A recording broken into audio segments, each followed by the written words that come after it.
Olá pessoal, vamos então dar início aí à segunda parte do classicismo, certo? Ahn, Lembrando que esse é meu projeto de literatura, estarei disponibilizando os vídeos no YouTube, certo? E está aberto aí comentários lá nos vídeos, caso alguém tenha alguma dúvida, queira perguntar algo, certo? Estarei respondendo.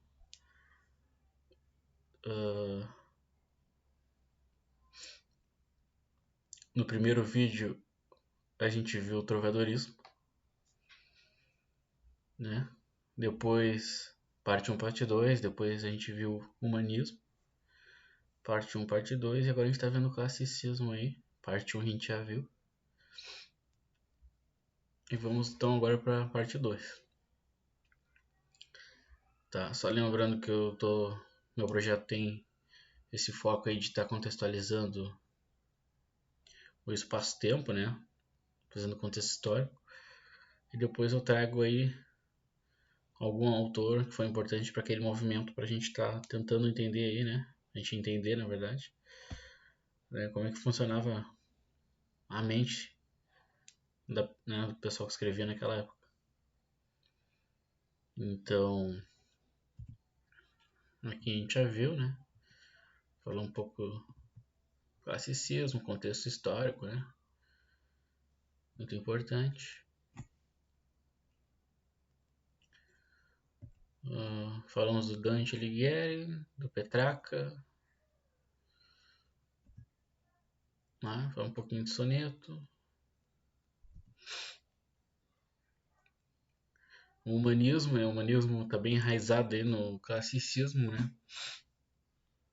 Com o antropocentrismo, entre outras características que o classicismo puxou do humanismo. Então a gente vê bem esse link de humanismo para classicismo, né? Que o homem medieval, sua essência era espírito e agora razão, as ideologias, capacidade. E no vídeo anterior paramos nas características do classicismo. Então, que brevemente vou falar novamente, mas só para a gente recapitular. E depois eu vou estar explicando aí onde a gente parou. Então, né, temos aí a idealização amorosa, bem impactante, o que se dava a partir do cultivo do neoplatonismo, neo novo, né? A superioridade da razão, né? Como uma inspiração humanista advinda da crença na ciência. Então a gente vê bastante essa característica, né, do classicismo puxar algumas características do humanismo, como essa, né? A razão, a ciência, o conhecimento do paganismo, influência da cultura greco-romana, paganismo, né? A valorização do antropocentrismo, que é o homem no centro do universo, né? O desenvolvimento de uma perspectiva universalista, certo? Eles têm essa ideia de universal acerca da realidade. A busca pela clareza e pelo equilíbrio de ideologias, certo? O amor pelo nacionalismo em um contexto de intensas investidas comerciais e a outros territórios a partir das navegações. Isso aqui a gente já falou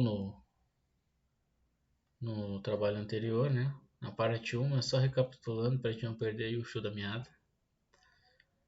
E a gente está se situando legal. Então a gente falou das características e paramos nas características, certo? Então vamos lá. Aqui, aspectos formais. O classicismo teve enorme apreço pelo soneto. Também já lemos isso aqui na aula anterior. Explorando e difundindo como modelo de poema a ser escrito. Além do soneto, os poetas, adeptos ao classicismo, valorizavam a imitação das formas clássicas, visando ao equilíbrio formal, além do emprego na medida nova como contraponto à medida velha explorada da Idade Média. Tá? Não vou me adentrar porque já vimos. Individualismo. O homem é colocado em posição central e passa a ser guiado, não somente pela igreja, mas também por suas emoções e suas escolhas. Assim, ele torna-se um ser crítico e responsável por suas ações no mundo. O universalismo. O homem renascentista busca ser um polímata, ou seja, aquele que se especializa em diversas áreas. Também já vimos na aula anterior, no vídeo anterior, né? A pessoa se torna multifuncional, né? E especialista em diversas áreas, não somente numa, o que é muito bom. E paramos por aqui, certo? O racionalismo.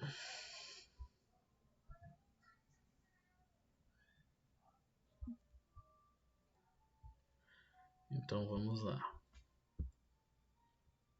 Só um momento. Ok. Racionalismo. O que é esse racionalismo, né?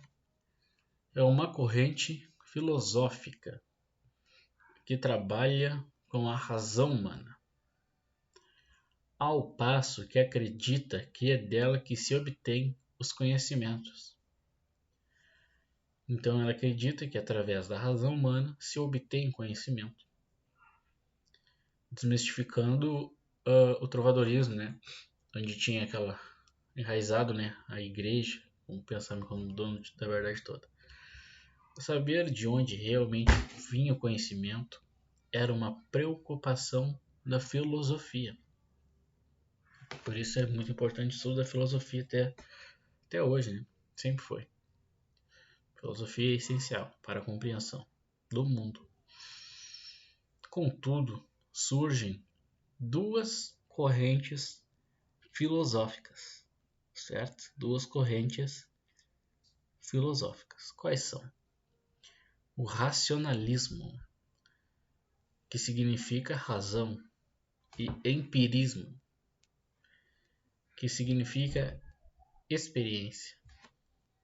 Então, razão humana é através dela que obtemos o conhecimento, e ela se distingue em essas duas, razão e experiência. Né? Aí vai ter diversos estudos, dependendo dos estudiosos, mas vamos adentrar ao que eu trouxe.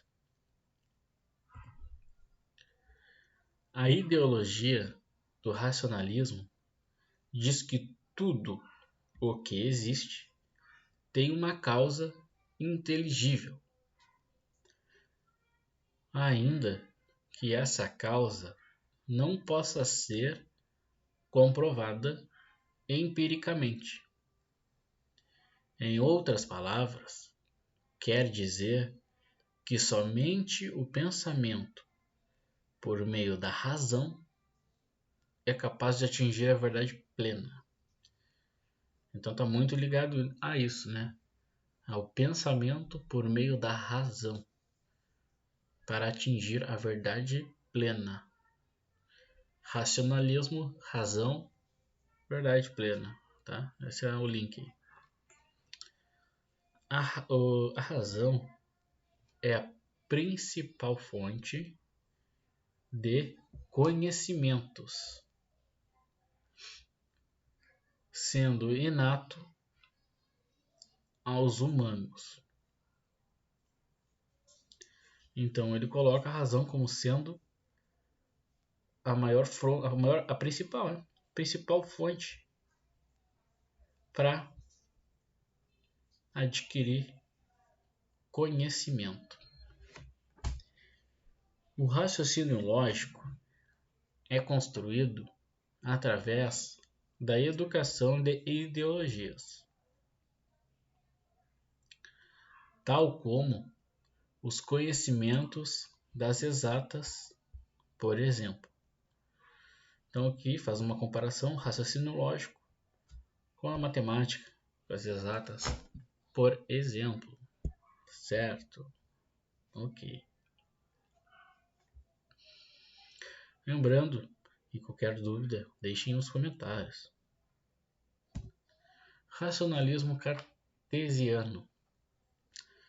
O racionalismo cartesiano ou Descartes adquiriu esse nome pois veio de René Descartes, 1596, sua data de nascimento, a 1650, sua data de falecimento. Então, racionalismo Descartes teve esse nome por conta desta pessoa, René Descartes, de quem tem uma frase muito conhecida: penso, logo existo. Quem nunca ouviu? Para esse filósofo matemático francês, havia 3 conjuntos de ideias adventícias, representadas pelas ideias que surgem por meio de informações obtidas pelos nossos sentidos. Então, as adventícias, informações obtidas pelos nossos sentidos.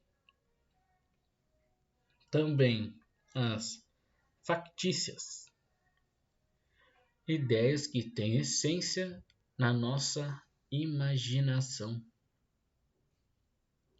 certo? São as ideias que têm essência na nossa imaginação. E temos as inatas, que não dependem da experiência e estão na nossa mente ao nascermos. Então, para René Descartes, ele classificou nessas 3, adventícias, factícias e inatas. Então, racionalismo e empirismo. Ao contrário do racionalismo, que é basicamente razão, a corrente filosófica empirismo prega que o ponto de partida para os conhecimentos é a própria experiência. Tá? Então ele prega, que o ponto de partida para o conhecimento é a própria experiência. Para os defensores do racionalismo, o empirismo é duvidoso. Certo? Aguardem apenas um segundo que eu vou buscar uma informação.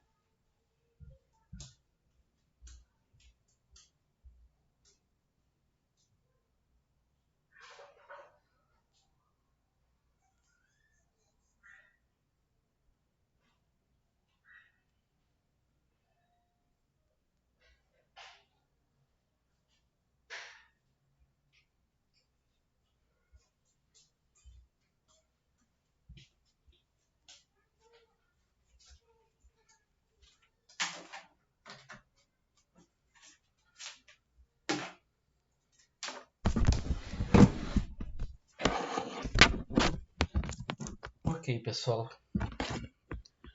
Desculpem esse contratempo. Só coloquei o carregador aqui, tá? Vamos lá. Para os defensores do racionalismo, o empirismo é duvidoso. Por quê, Especialmente pelo fato de que a experiência de cada um decorre da percepção sensorial, a qual é muitas vezes sujeita a erros. Então, a experiência de cada um decorre da percepção sensorial. Então, quando tem essa percepção sensorial, eles acreditam que é muito sujeito a erros. Por isso que, para alguns estudiosos, o empirismo é duvidoso, Porque o empirismo, ele trata das experiências.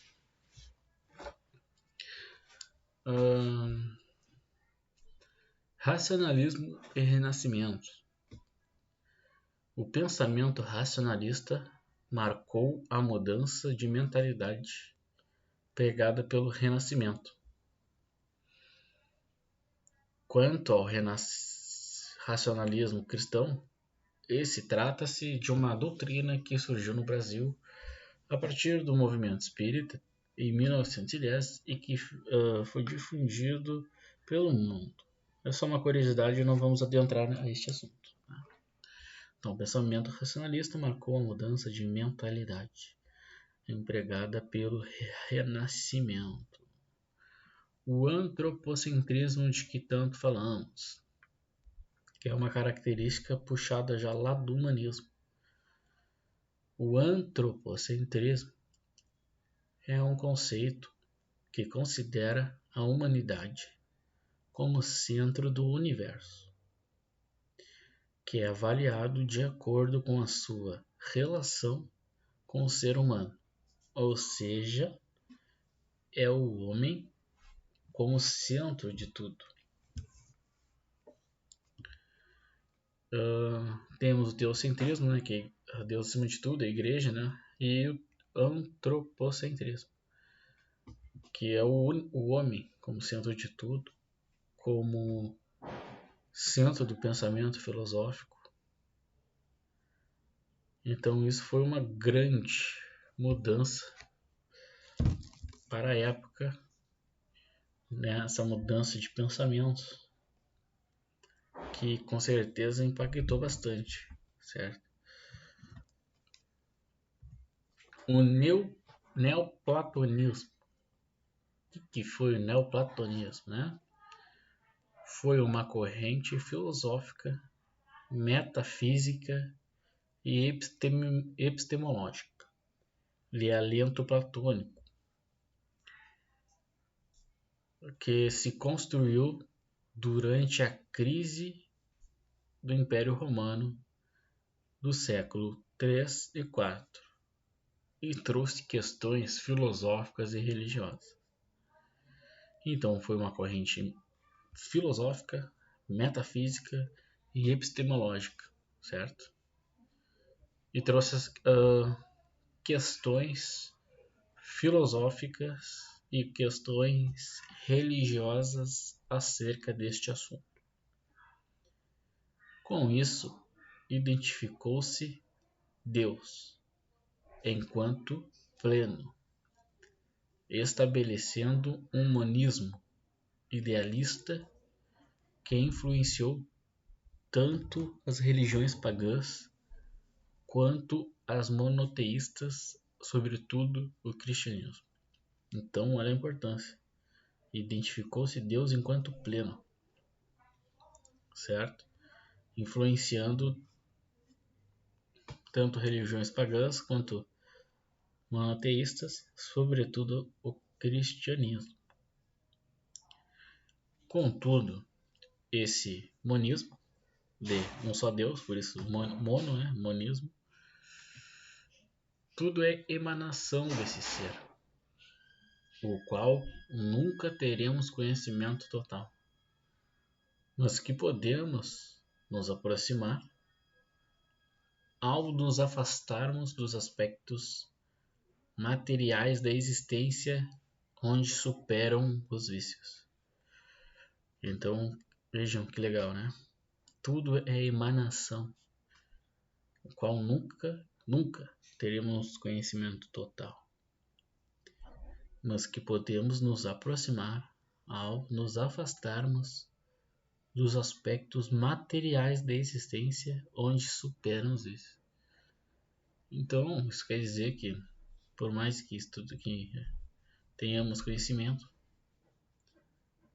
através de estudo, de experiência de vida, nunca vamos saber tudo, a não ser que nos afastemos, né? O máximo que conseguiríamos é nos aproximar, nos afastando dos aspectos materiais da existência, onde temos nossos vícios. Vejam que interessante.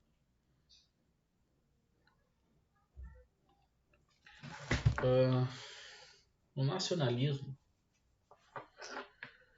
descreve o sentimento e atitude que os pertencentes de uma nação têm quando forma a identidade nacional.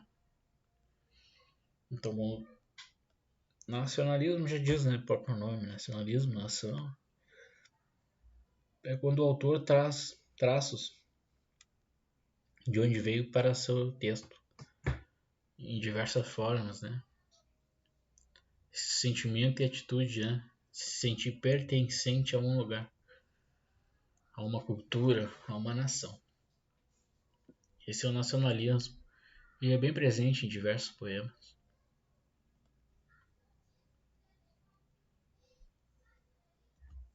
O paganismo. O termo paganismo vem do latim, paganos. Diversas palavras, derivam do latim, que fazia menção para aqueles que viviam no campo. Então vejam, paganos, pessoas que vivem no campo. Após a cristianização do Império Romano, a igreja passou a tratar por pagão todos aqueles que não haviam sido batizados. Então houve uma adaptação ao nome, foi aderido um significado ao nome. Paganos era aquela pessoa que vivia no campo. Entretanto, todavia, a igreja aderiu esse significado da palavra pagão como todas as pessoas que não foram batizados. Lembrando que a influência da igreja na época era muito forte, muito influenciadora, sendo de certo ponto, em alguns casos, até meio opressor, porque catequizava, ou seja, impunha sua verdade. Temos outras características, como predomínio da razão, influência da cultura greco-romana, funcionismo, mitologia pagã e cristã, mímese, sonetos, o soneto é muito forte aqui neste movimento, versos com até 10 sílabas métricas, rimas consoantes, por vezes e até ricas, simplicidade, clareza e concisão, equilíbrio, harmonia e senso de proporção. Esse sentido de equilíbrio e harmonia é bem presente, Também o detalhamento das artes, Como já diz o próprio nome, classicismo, remete aos clássicos. E nesta época eles pegavam bastante aos detalhes também, ao equilíbrio harmônico. Vamos falar um pouquinho do classicismo em Portugal. O classicismo em Portugal, assim como construído em outros países da Europa, enfatizou temáticas neoplatônicas. Já vimos em slides anteriores o que é o neoplatônico, Então, enfatizou temáticas neoplatônicas conectadas à concepção de amor teorizada por Platão na Grécia Antiga, segundo o qual o amor se concretizaria somente no plano das ideias, e não a partir da matéria carnal. Então enfatizou essa temática neoplatônica e enfatizou também ali que o amor se concretiza somente no plano das ideias e não a partir da matéria carnal, vejam só.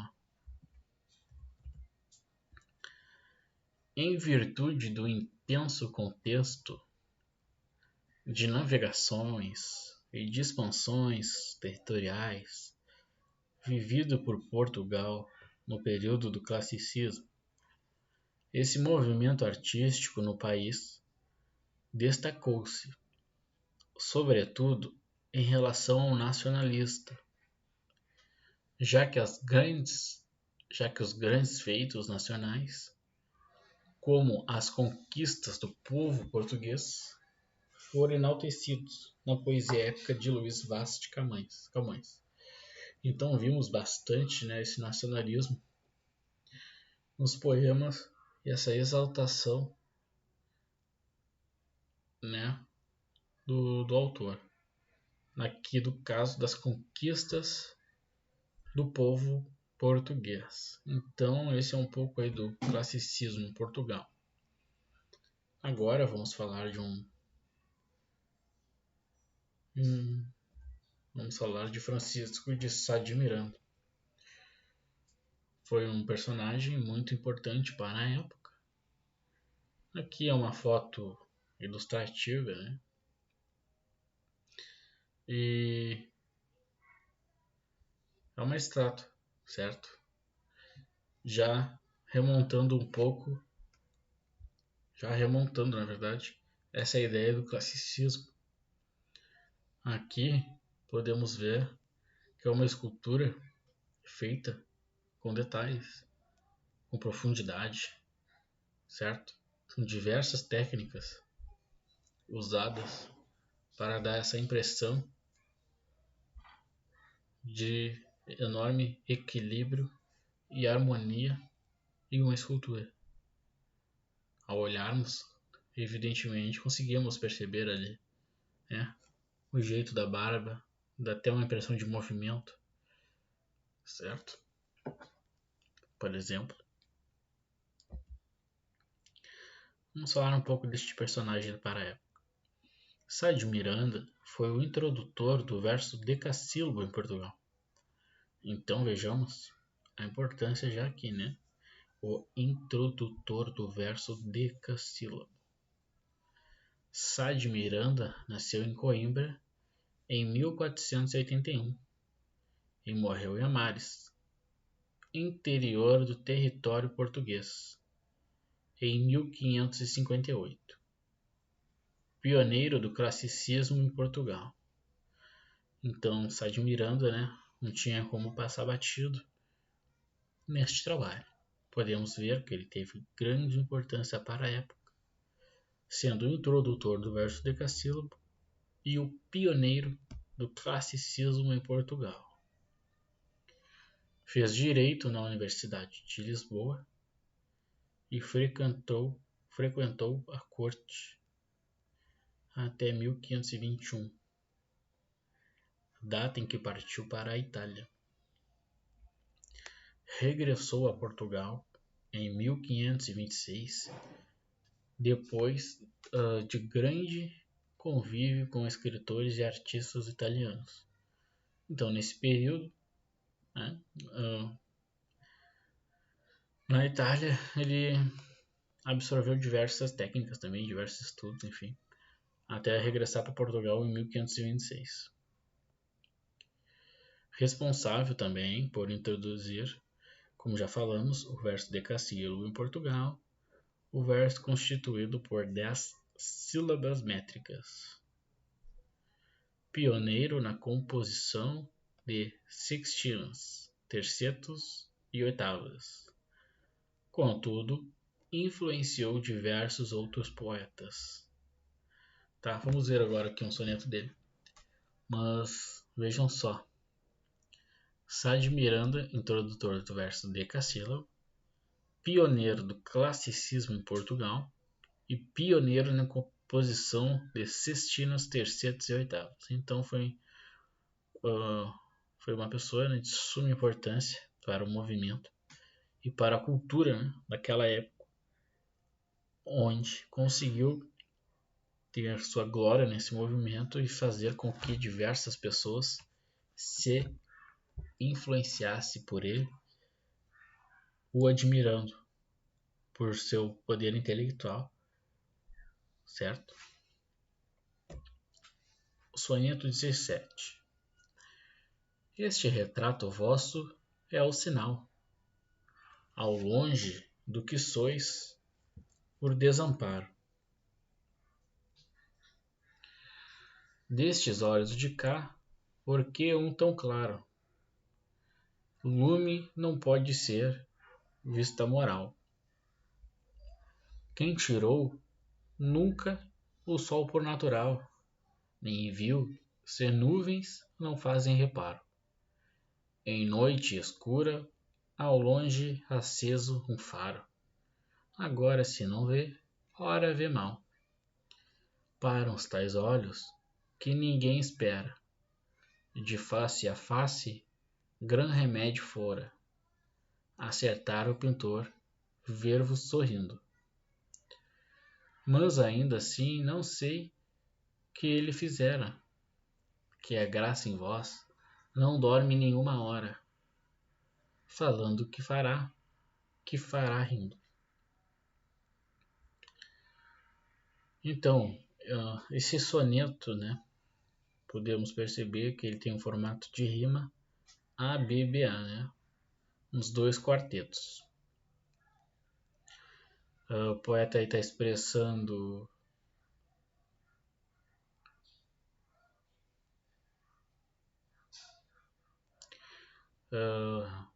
como posso dizer, é um retrato, né, uma lembrança da sua amada, certo? Porém não obtém uma resposta.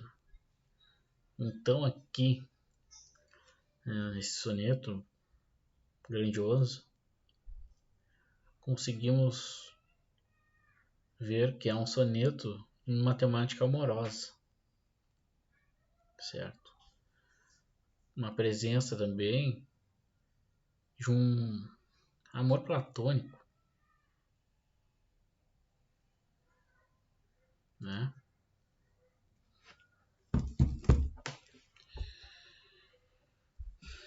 Luís Vaz de Camões, outro pessoa de suma importância para a época. Considerado o mais importante escritor de língua portuguesa, Camões foi o nome mais expressivo do classicismo português.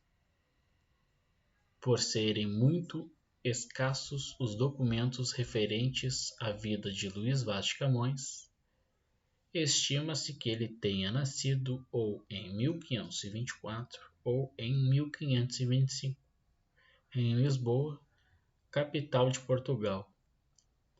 Teria cursado artes no mosteiro de Santa Cruz, em Coimbra. Ainda jovem, ingressou na carreira militar, tendo servido em Marrocos, onde perdeu o olho direito. Morreu em 1580, em situação de extrema pobreza. Para saber mais, certo? A gente precisa ler Luís Vaz de Camões, né, o livro dele. Então, basicamente, foi um jovem de suma importância para a época. Serviu na carreira militar. Infelizmente veio perder o olho e morreu profunda tristeza, né, por estar por essa questão de pobreza. Então vou dar uma pausada aqui, só um minuto, já voltamos. Ok, pessoal, voltamos. Vamos voltar rapidamente para onde paramos. Tá? Então, vamos lá.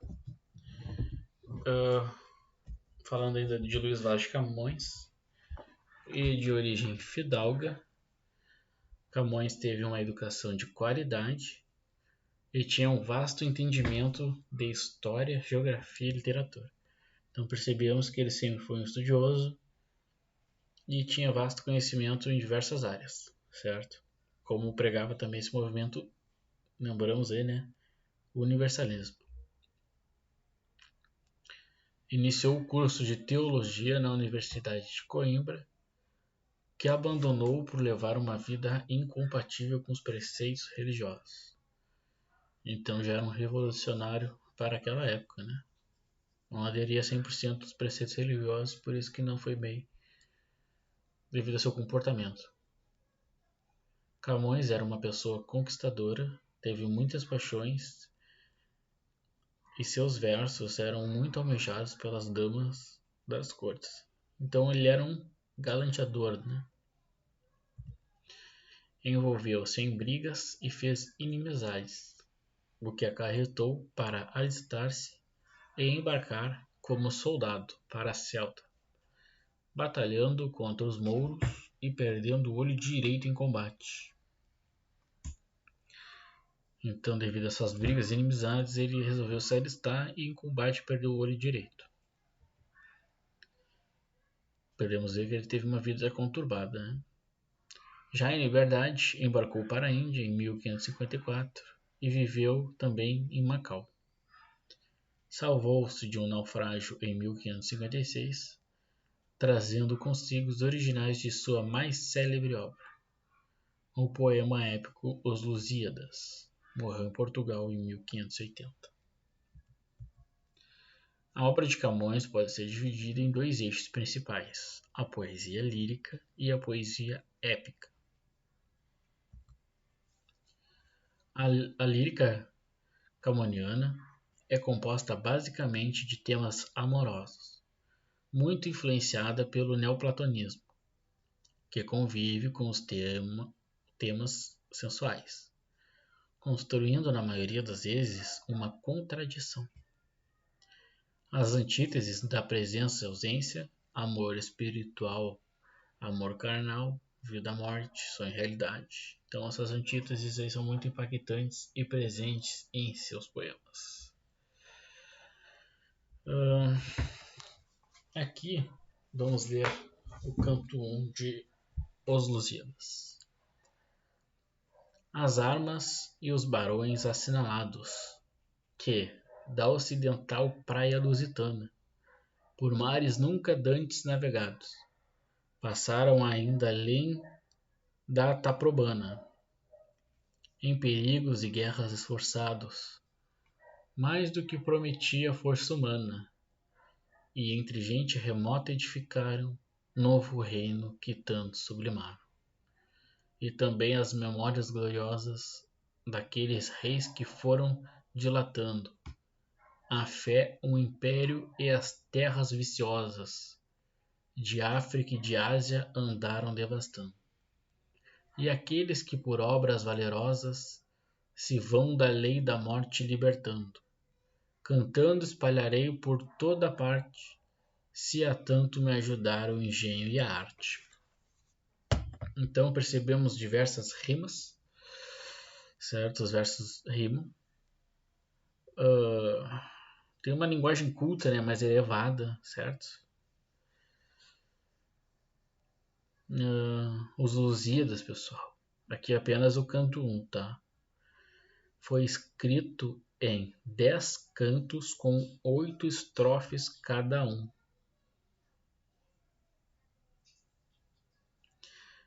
8 estrofes cada um. Então aqui a gente percebe que cada um tem 8 estrofes. 10 cantos de 8 estrofes. Tem a característica, né, da poesia épica, essa linguagem mais culta e elevada.